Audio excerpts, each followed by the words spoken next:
All right, welcome back, guys, to How to Build a Blog with Laravel. I'm your host, J.A. Curtis. You can call me Alex, and this is part number 18 of How to Build a Blog with Laravel. In the last video, we worked on the update, and we got the beginning of our update set up. So we created a form that people can submit, and now it's time to finish up that update command by actually working on the update function, which is what stores the changes into the database so that then they persist across other requests. All right, so we already got the form set up. I made one error in the last video I realized when I was prepping for this video, and we're gonna hit that up first and fix that error that I made in the last video, and then we'll go on and finish the rest of our update command. So I'll see you guys after the break.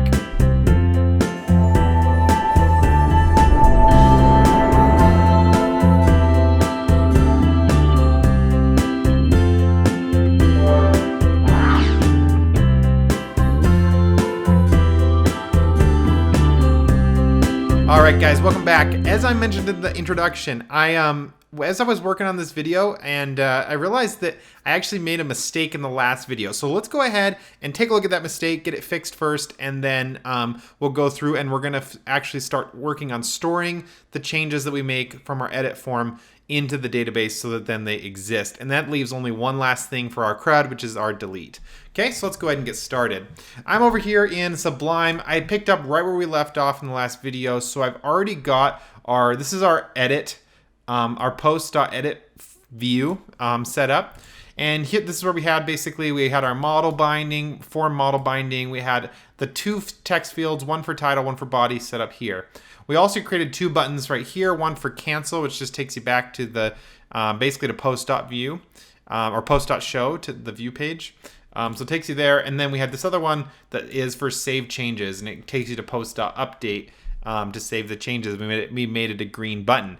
This is the error that I made, is actually this button just takes you to post.update and doesn't actually submit the form. Okay, so I kind of screwed up there. I just made a button manually, and we really need to be making the form actually a submit button for the form. Okay, so let's change this button from just a normal button into an actual submit button. And the way you can do that is with is with the form helpers that we were using before. So we can do something like, I don't know what's going on here. We'll just open up our blade, and we're going to do form submit. Okay, and form submit actually creates a submit button, which then actually submits it as a post request to the route that we have up here, post.update. Okay, so we're going to do post form.submit. We don't actually need to pass in a URL because the URL is set by the opening form tag, which is way up here. So the URL is set. The only parameter this requires is the value of the button that this creates. So in this case, we're just going to set it equal to this. This is what we actually want the button to say, and that is save changes. Now we could go ahead and save this, and it would just create a very generic looking button, or we can add some styling to it by passing in an array of options as the second parameter. And this is optional, obviously, but we're gonna go ahead and do it. And this, the array of options is obviously just gonna be class, and we'll set class equal to the exact same class that we had in this button over here. So it's just btn success to make it green, and then btn block to make it full width within its column. It's half of the column here, half of the width of that gray box that it stands in. So it'll make it the full width of that. So we can just use those classes, and that's all we need. And this one line here will create a submit button, okay, which actually submits the form. This button down here will not actually submit the form. It'll just take you to post.update without actually submitting the form, okay? Somehow we have a trailing curly brace there. So I'm gonna go ahead, I got rid of the previous thing. We have our submit button, which means now what I'm gonna do is I'm just gonna save this. And now we're gonna go over to our previous project. So I currently have the server still running. So let's go ahead and open up something in Chrome. And here's a new tab I've got here. We're gonna go to localhost 8000. And let's just go to our edit button. So this is post one edit. And now if I click save changes, this is actually a submit button. We can tell this by inspecting the element. This is the button we've got here. Let's go ahead and highlight it. So here's the input button. We have input, and then this is actually a type submit button. So that means that this is actually doing exactly what we want it to. It's going to submit the form. Just go back and we'll come back to our controller and get started. Okay, so now what we can do is I'm going to go ahead and close our edit form. We don't need that. We also don't need our styles. We've already worked on that. So then all we really need to finish for this video is finish our update function of our controller. So as you guys know, this is going to be similar to when we created a brand new object in the database. The point of this function here is that it's going to accept a whole bunch of information from the request, all of the basically all the form field data. It's going to accept all of that, and then we want to take that information, validate it, and then store it into the database. Okay, so it's going to work very similar to what we've done up here with the store command. Is we're going to want to run these validate command, and then we're going to want to store it into the database. In fact, it's going to work almost identically to this exact thing right here. So what we're going to want to be doing is, I like to create the comments, as you guys know. First thing we want to do is store, or we want to validate the data before we use it. Second thing we want to do is then we're going to want to actually save the data to the form or to the database. And then the last thing we want to do is we're actually going to want to redirect with flash data to probably to the view request, so, or to the show request. So posts.show, and that way we can see the post that we just created. It'll be in a non-editable format because it's that static view file or view page that we've already created. It's going to show that, but it should be the updated form now with the changes made. We also want to make sure that we have flash data in here. Actually, in fact, let's just go ahead and make another thing here for set flash data with success message. Okay, and then that's going to actually set a success message so that when we load the next page, that view page, it doesn't just plop us there. It actually plops us there with a bar that tells us that it was successfully saved. So it just gives the user feedback that it worked. All right, let's go ahead and get this started. And again, we don't actually need to create a view in this thing because we've already created the view with the edit function. Okay, so this update function just stores the data behind the scenes. It's a controller only function and redirects to a view we already have. So as soon as we're done here in the controller, we're actually done with the project, or we're done with this video. So first things first, we need to validate the form. So we can do this the exact same way we did up here, where we can just use the this validate command, pass in the request, and then give it an array of how we're going to validate. In fact, we could actually just copy this exactly because it's going to be the exact same thing. We want to validate it based on the exact same way that we validated with the create command. Most of the time, you're going to validate it the exact same way because the rules that applied when you created a brand new item in the row will probably apply when you edit the item as well. We still require a title. We still want to make sure it's less than 255 characters and so forth. Okay, so those items still apply even when we edit an object. Okay, so we can actually do the exact same thing here. So this is going to validate the form. Remember, what happens is if this does not validate, it automatically reloads the exact same page. It's going to reload this update and it's going to reload the edit. And then it's going to pass in any errors that we have. So the next thing we want to do is we're going to want to save the data to the database. Now the way we do this is a little bit different than how we did up here. So if you look at how we did up here, you can see that we created a new post object. Okay, so we started a variable called post. We set it equal to a brand new object, a post object. Okay, so it's one of our model objects. And then we just set the items for it and then finally finished it off by saving it.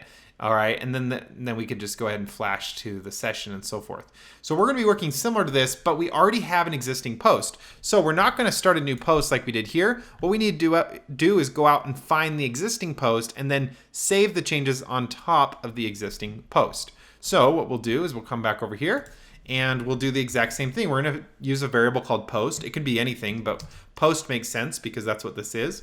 And we're going to set it equal to post find, and we're going to go out and find the existing item that we want to save changes over the top of instead of creating a new one. And this is the big difference between create and update, or sorry, store and update. Store is saving a brand new row to the database, and update is just updating an existing row, okay? So in order to update an existing row, we need to grab that row, we need to actually grab that row from the database instead of creating a new item. And that way, when we save it back into the database, it will save over the top of the existing row instead of creating a new object, a new row in the database. Okay, so first things first, we got to grab the post object from the database. So we use post find, and we have the ID. We have access to the ID up here in the update function. We also have access to the request. Now we use this request to actually get the information. So you can see here it says request. So we're actually pulling in this request here, and the request variable contains the data that was in the title form, the data that was in the body form, and any other fields that we have. The request variable contains all that data. It's passed in during the post request. Okay, so that's what the request is. And we'll use the request here to grab the data from that post request and store it into the specific field. Okay, so we have access to request and ID. We're going to use the ID here to find the appropriate item. And then we can start setting the appropriate, once we have the item, we can actually set the appropriate things and match it with the fields that we had in the edit form. Okay, all we're going to do here is we're basically going to set each individual column that we have. We can do post title, for example, and we'll just set it equal to whatever the value was when we submitted the form, okay? And that way, if people change it, let's say it said this great blog post, and then someone changed great to awesome and submitted the form, well, that means that the data coming in under this request variable is now gonna say this awesome post instead of this great post. And so what we're gonna do is we're just gonna take that new data and save it over the top of the existing data, all right? And we don't actually need to check to see if anything changed. Some people like to check to see if things change, and it's honestly unnecessary, because what's going to happen is, since we did the form binding, if they didn't make any changes, it'll be the exact same item. And so by just setting it equal to the same thing, nothing is going to change, if that makes sense. So let's say they didn't make changes to the title, and it still says this great post is the title of the blog post here.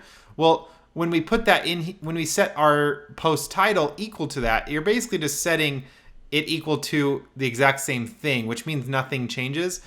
So it doesn't really have an effect on how things work. So there's really no point in checking to see if anything had changed or not.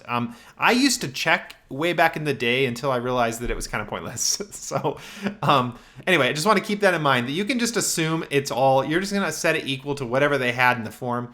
And that way, if they made changes, then great, you changed it. And if they didn't make changes, then that's fine too.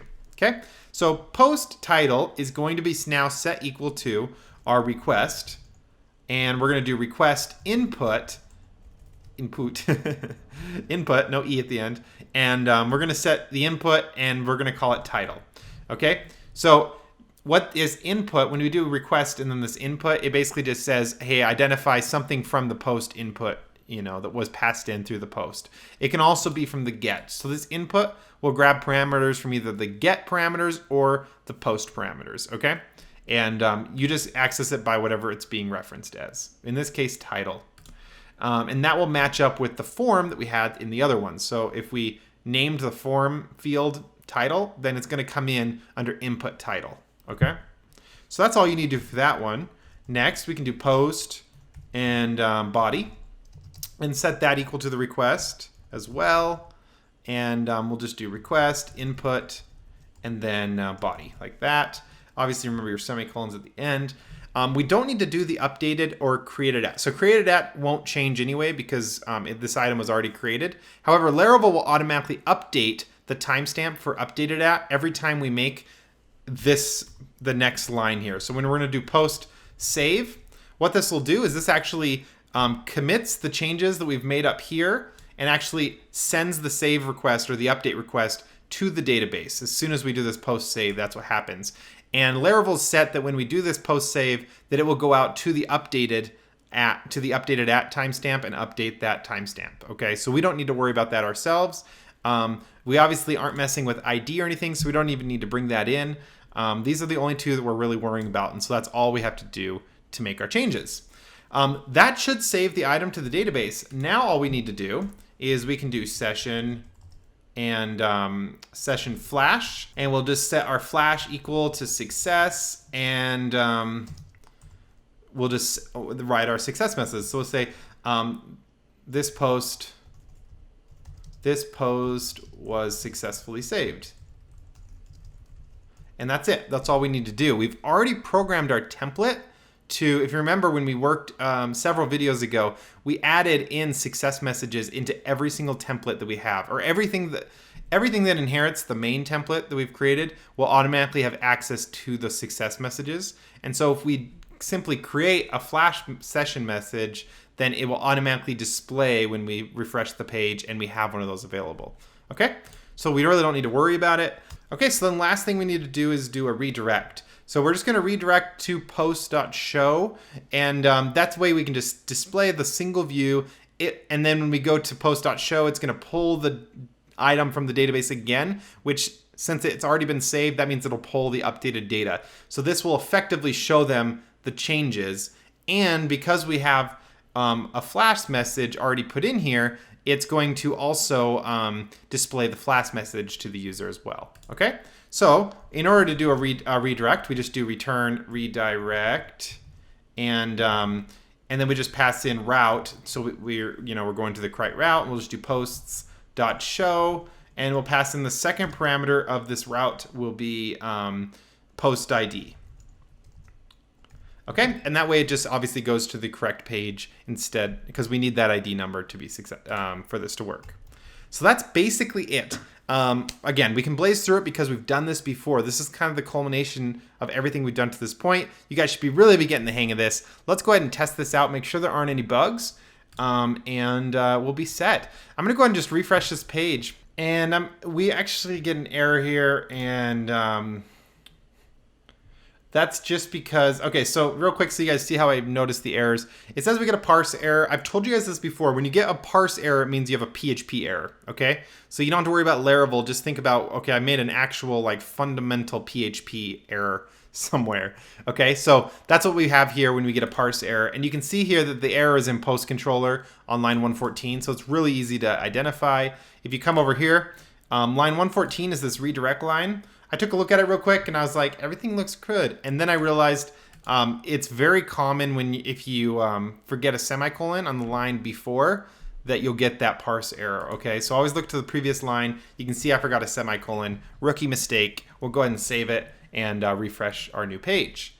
Everything should work good. I had a little bit of heart palpitations there, making sure it worked. But anyway, so there we go. Let's go ahead and change this to... we're just going to say updating our first post. This will basically save the changes, and we'll say this is an update. And if everything works, these new changes should be saved into the database now.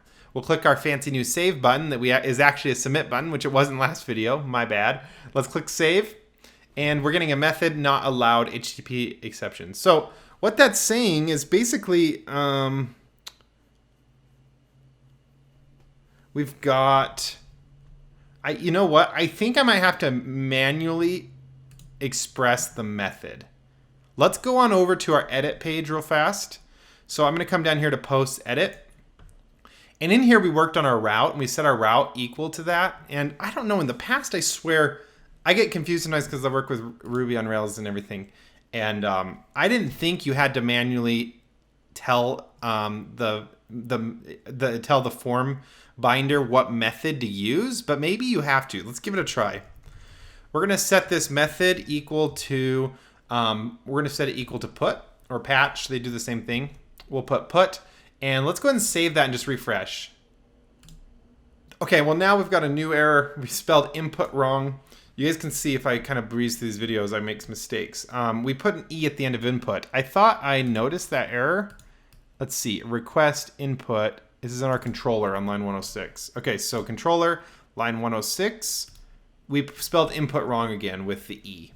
All right, so let's save that and come back over here. We're gonna refresh. You know what, I'm actually gonna cancel. Let's just go try this all over again. So we'll click edit. We'll say updating our first blog post. And then on the last line, we'll add this is an update. And then now we'll click save, and hopefully this one will work.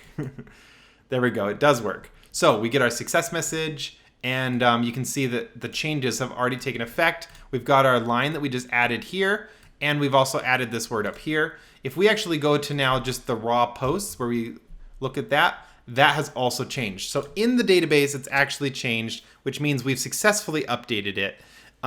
Just to kind of recap though, guys, we do have to remember, so I made 2 errors in the last video. Okay, the first error that I made was when we're actually opening this form model, we cannot just, in the past, you can usually just route. If you do your route post.update, it seems to know that it requires a put request. At least in Ruby on Rails, it knows this. So you don't have to explicitly mention the method that you want to use. It seems like in Laravel, you have to do that. So I had to pass in a second parameter. So I passed in the route, and then I'd pass in a second parameter for method and set the method equal to put. You can do put or patch. Either one will work the same. It's just up to preference of whichever you prefer.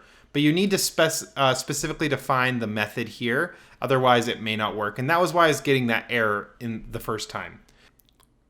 Hey guys, side note here. When I was editing the video, I realized I might not have explained why I changed the method to patch or put. I don't think I explained that very well. So I just wanted to come back in here and just explain that real fast. If we come over to our terminal, we can look at our routes again, PHP artisan route list.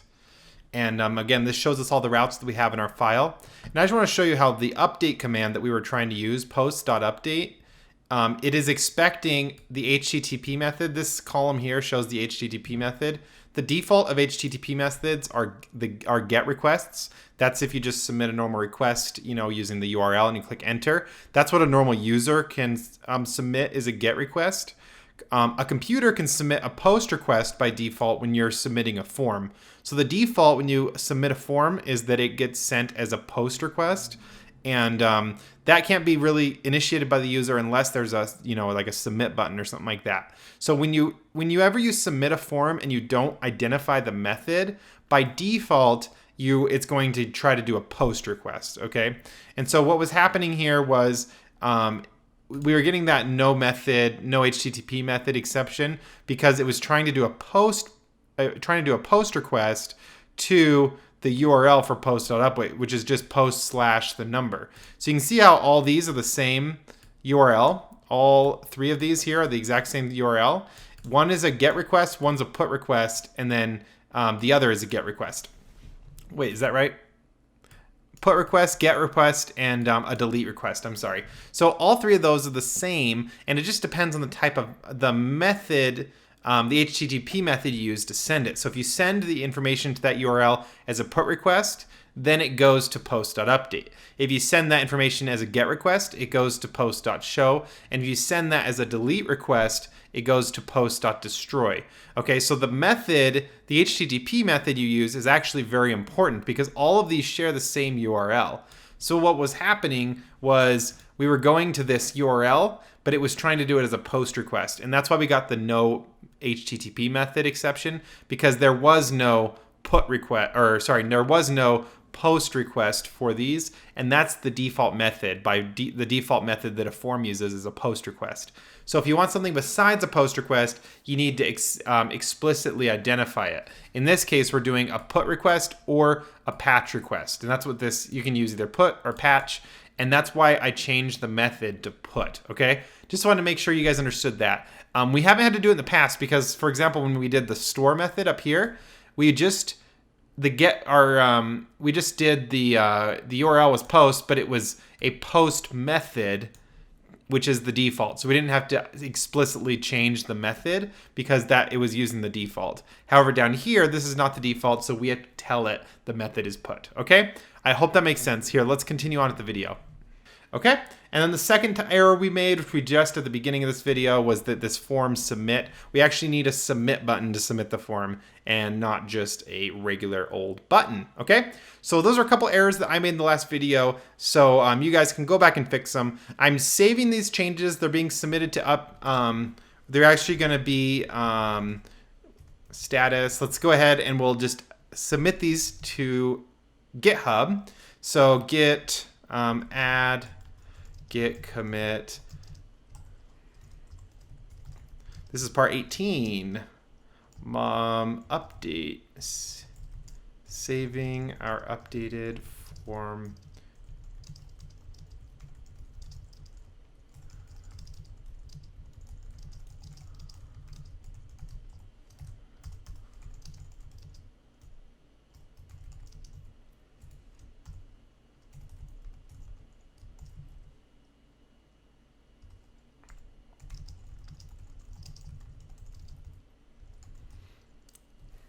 Perfect. Okay, guys, so we've submitted the data to GitHub as well. So you guys can download the changes I have. If I really got you guys lost here, all the source code is actually available on GitHub. The link is in the description where you can find that on GitHub. Sorry about the errors I made in the last video. We're all human. I made some mistakes, and but luckily we caught them in this video. And now you guys have finished the U for CRUD, which moves us on to the final element, which is delete, which should only take one video. It's pretty straightforward. And then we'll be done with our posts CRUD, and we can move on to maybe some authentication or doing some other fun stuff. Okay? Guys, I'll see you guys in the next video. Keep on working hard. You guys are doing a good job.